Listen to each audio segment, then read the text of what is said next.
Congresswoman Brosas, you are recognized. You have 10 minutes. Pasensya na po sa ating oversight.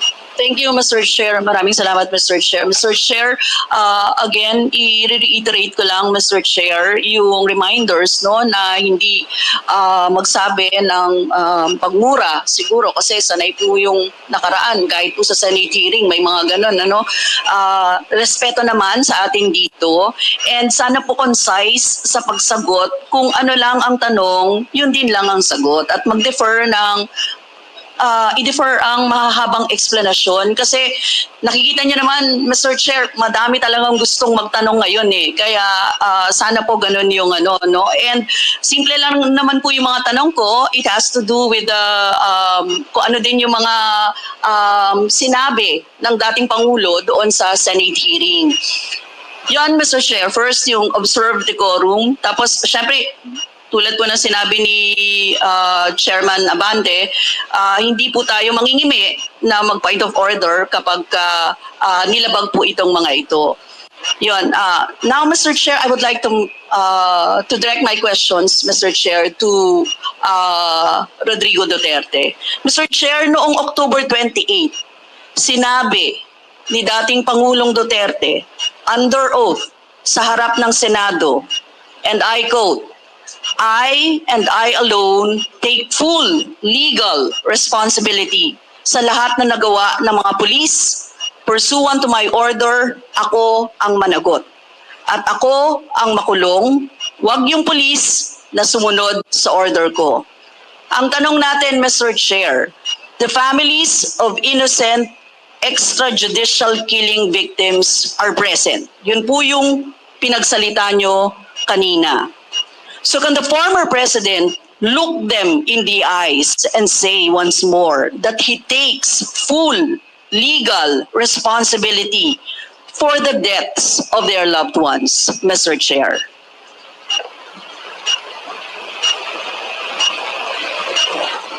Mr. President, can you... What's the question?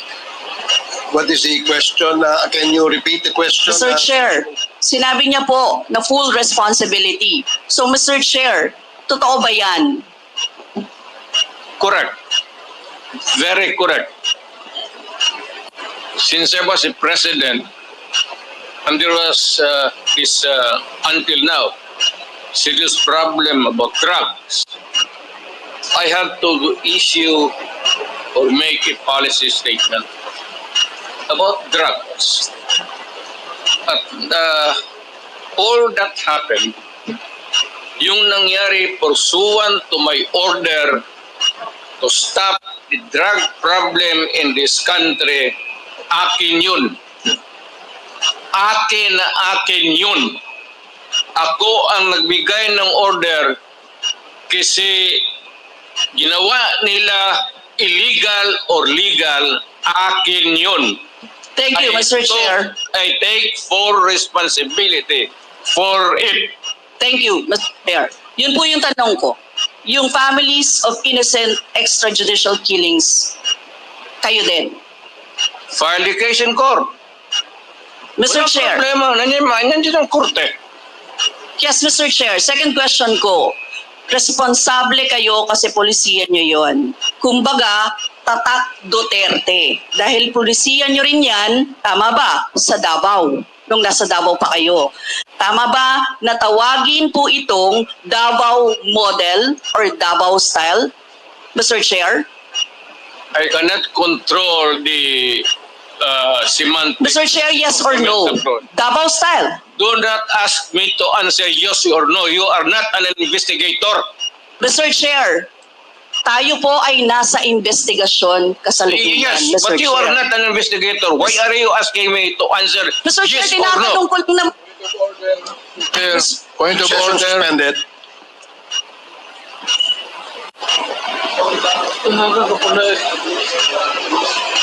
Point of order, Mr. Chair. Ano ka, police? Point of order, Mr. Chair. Hearing is resumed. Please proceed, Congresswoman Rosas. Yes, Mr. Chair. Napakasimple lang po ng tanong ko. Tinatanong ko lang po kung yes or no, Davao style ba yung inyong modelo. Mr. Chair, ayaw niya sagutin. So, Mr. Chair, hindi ko maintindihan yon. Make it very, very short. Yes, Mr. Chair. Pwede namang mag-expound, Mr. Chair. Ang tinatanong ko lang, sa particular question na yon, maaari naman siya sagutin ng yes or no. And then the explanation, Mr. Chair. Opo, opo. Do not control my answer, kung Your Honor. This is not an inquisition.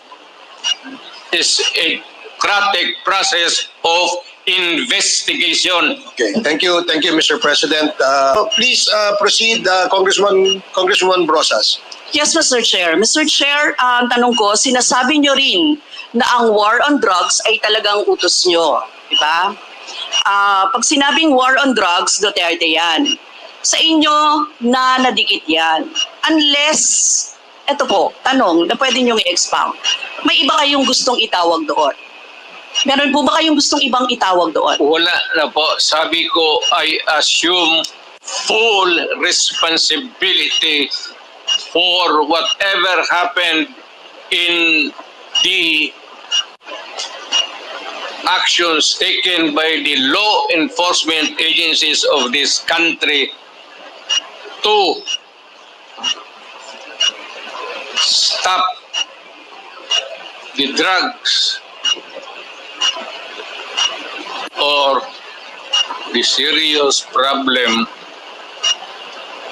of the drugs affecting our people. Mr. Chair, next question. Nung naging mayor po kayo, sabi nyo naging safe ang Davao. Tama po ba? That would be that should be answered by a third person. I would not be answering that. It would be presumptuous of me to conclude. Hindi ako magsabi. I never said that Davao City was. Not publicly. Mr. Chair, as mayor, masasabi nyo na naging safe ang Davao sa panahon nyo? Talaga. Kasi walang kriminal sa kalye, Talaga. walang snatcher, Walang snatcher. walang akyat bahay, Walang akyat bahay. walang magnanakaw, Walang magnanakaw. walang mamamatay tao. Walang mamatay tao.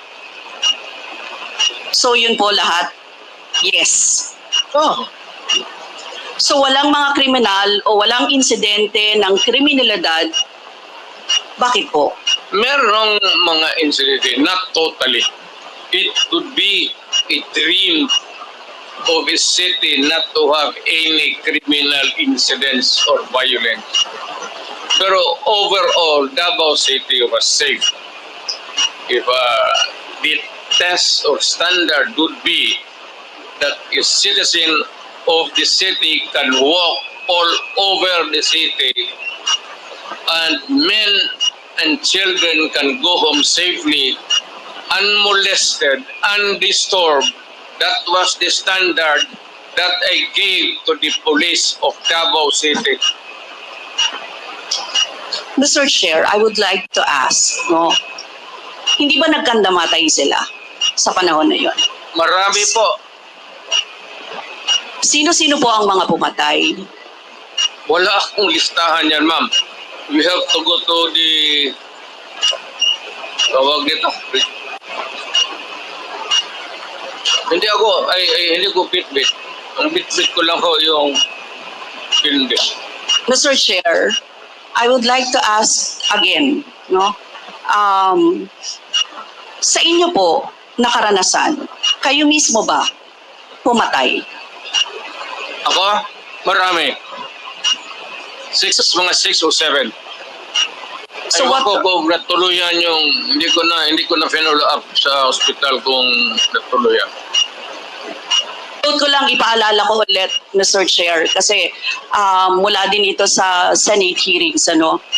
I-quote ko lang po kayo, in Davao, I used to do it personally, just to show to the guys that if I can do it, why can't you? Correct. Sinabi niyo po yan sa mga business leaders sa meeting sa Manila. At kung paano niyo ginode ang mga police officers to gun down suspects. Tama po ba?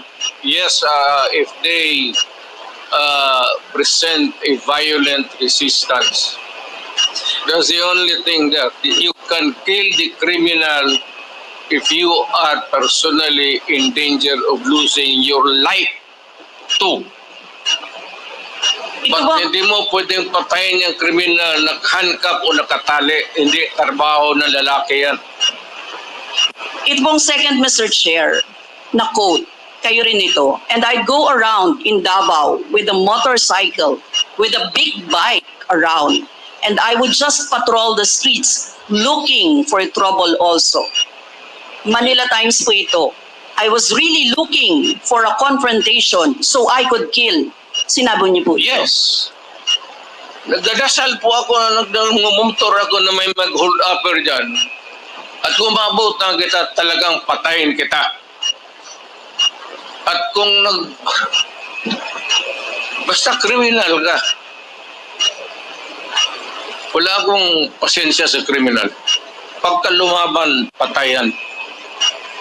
So, Mr. Chair, kanina po kasi sinabi ni Duterte na he takes full legal responsibility. Siya Yes. ang mananagot at Yes. makukulong sa ginawa ng mga kapulisan. Yes. Kung sa inyo po ang policy, inaako nyo rin ang accomplishment nito. Yung lahat po, kasi kung naaalala ko sa war on drugs, yung mga accomplishment, may nahuli, nagbebenta, gumagamit, gumagawa ng droga. Lahat yan. Ma'am, if you are the city executive or mayor, lahat ng utos mo na ginawa ng police and all the consequences, sagot ko yan. Pati ang ginawa ng police, sagot ko yan. Pati po yung accomplishment kung may nahuli, enforcement of law yun. Accomplishment din po yung na-confiscate na drugs. Tama ba? Lahat ng trabaho ng police, because you are the mayor, inutos mo yan, and the consequences, or sometimes an incident can go right and go wrong. Protektahan ko yung pulis kasi ako ang mayor.